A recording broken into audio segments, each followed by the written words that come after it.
Pozdravljeni! Pred nami je zopet naš običajni tedenski komentar novic, kjer si bomo pogledali vse tiste zanimive dogodke, ki so se zgodili okrog sveta Formule 1.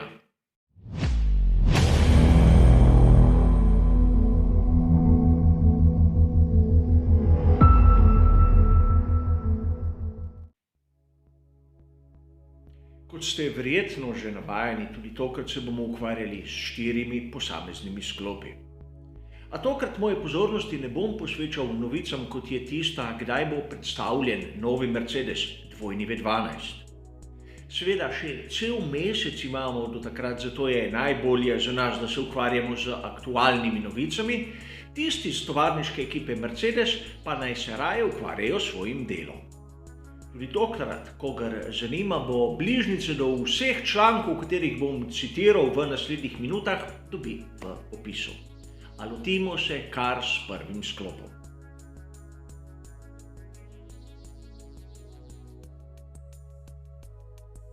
V tem obdobju, ko se aktivnosti na progi sploh še niso začele in pravzaprav nismo videli niti še enega bolida za sezono 2021, lahko slišimo strani odgovornih pri raznih ekipah zanimive izjave. Pri skuderiji Ferrari, katere se bomo posvetili v tem sklopu, smo slišali kar 3 zanimive izjave. 2 je dal Mattia Binotto, eno John Elkann.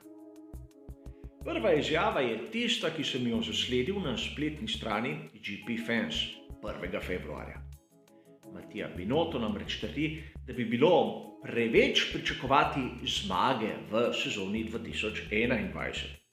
In seveda, sedaj lahko razmislimo, gre za neko iskanje izgovorov, kajti spomnimo se, tisti SF1000 je bil izjemno neuspešen bolid in njegov naslednik praktično temelji na tem modelu.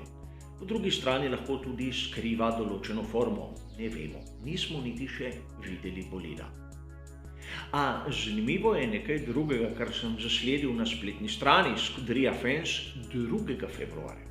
Namreč Binotto je izjavil, da nima neomejeno količino časa, da pokaže svoje sposobnosti. Seveda, to lahko beremo spet v različnih nivojih z različnimi pomeni, a vseeno imejmo to v mislih. Kajti sliko zaključuje tisto, kar je povedal John Elkann, zasledil sem na italijanski spletni strani revije Autosprint 2. februarja. Namreč John Elkann je povedal, da imeti bogato športno preteklost še ne pomeni, da se bo doseglo zlahka rezultate v sedanjosti, še manj v prihodnosti.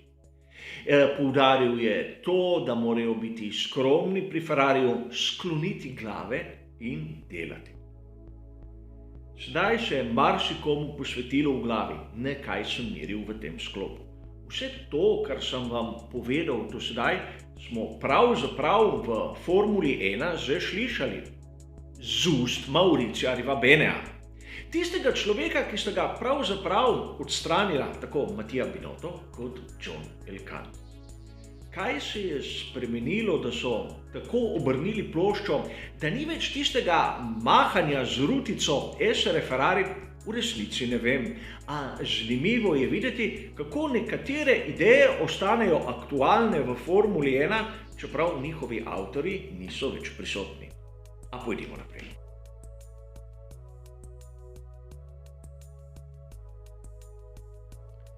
Na spletni strani Essential Sport sem 2. februarja zasledil, da pri ekipi Haas bodo imeli določene težave.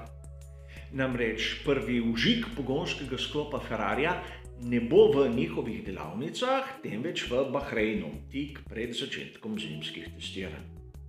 Ne gre za nobeno težavo z realizacijo samega bolida, še manj z realizacijo pogonskega sklopa, temveč gre za težavo, ki jo imajo pri ekipi Haas zakoni, kateri veljajo v Veliki Britaniji. Seveda, zaradi COVID-19 je zapovedana 14-dnevna karantena za vsakogar, ki vstopi v Veliko Britanijo. Samo športniki so izvzeti. A tu se misli na voznike, ne na tehnično osebje. Seveda, večina bolida ekipe Haas je izdelana v Italiji, bodisi pri Dalari, bodisi pri Ferrariju. Govorimo za tiste non-listed parts, da smo si na jasnem. A ni težav s pretokom blaga. Tudi pogonski sklop bi brez težav prišel v Veliko Britanijo, v bazo ekipe Haas. Težava bi bila, da tehniki, kateri bi prišli zraven tega pogonskega sklopa, bi morali 14 dni čakati v karanteni, preden bi zagnali pogonski sklop. In ker smo na začetku februarja, kdaj bi slišali tisti prvi zagon? Ja, tik preden bi vse pospravili in se odpravili v Bahrein. In tu bi rad poudaril še neko zanimivo novico. Namreč skuderija Fens 3. februarja je objavila zanimivo novico. Ta prihaja iz Maranella. Pravzaprav zaradi tiste strukture, ki jo v Italiji Ferrari gradi za ekipo Haas, so se odločili, da v sezoni 2022 ne bodo stopili v serijo IndyCar. Čeprav po mojem osebnem mnenju je bilo to že na začetku malo verjetno. A vseeno vidimo, da pri ekipi Haas se niso še odločili pravzaprav, kje bi imeli sedež. Ukolikor bi se iz Velike Britanije preselili v Italijo, po mojem osebnem mnenju bi imeli bistveno manj težav. Še njihov glavni odgovorni Günther Steiner bi imel manj težav, kajti tudi on ni prisoten v Veliki Britaniji in se bo ekipi pridružil v Bahreinu. A pojdimo raje na tretjo novico.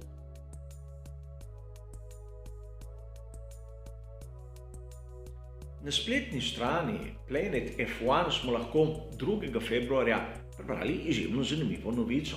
Namreč pri Renaultu so se skušali približati ekipi Williams. Seveda, govorimo, da bi bili njihovi dobavitelji za pogonske sklope in verjetno tudi menjalnike ter še marsikateri drugi del iz tistega non-listed parts oddelka. Seveda, znana je zgodba, da so se pri Renaultu skušali v začetku leta približati Alfa Romeo Racing, pomišljaj Sauberju. A pri Alfa Romeo Racing so podaljšali svoj dogovor s Ferrarijem, tako da je Renault ostal sam. Z dvema samima bolidoma, tista iz tovarniške ekipe se bosta letos imenovala Alpine, a zgodba se ne spremeni, dobijo premalo podatkov, da bi lahko uspešno razvijali svoj pogonski sklop in mislim, da je to vsakomur izmed nas jasno.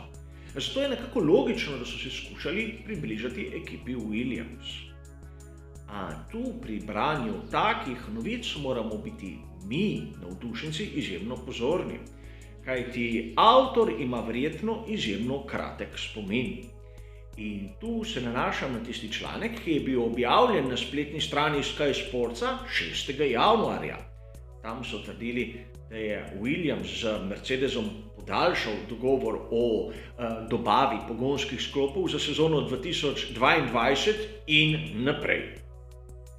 Seveda, zaveda sem dejstva, da v Formuli 1 pogodbe, tudi če so napisane na papirju, se lahko razdrejo od danes do jutri.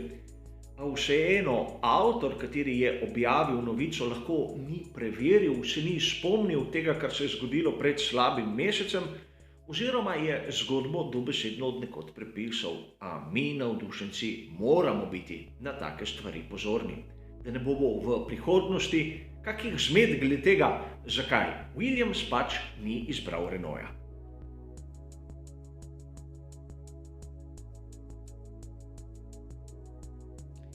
29. januarja smo pa lahko na spletni strani Race Fans prebrali izjemno zanimivo novico, ki se dotika tiste velike nagrade Emilia-Romagna.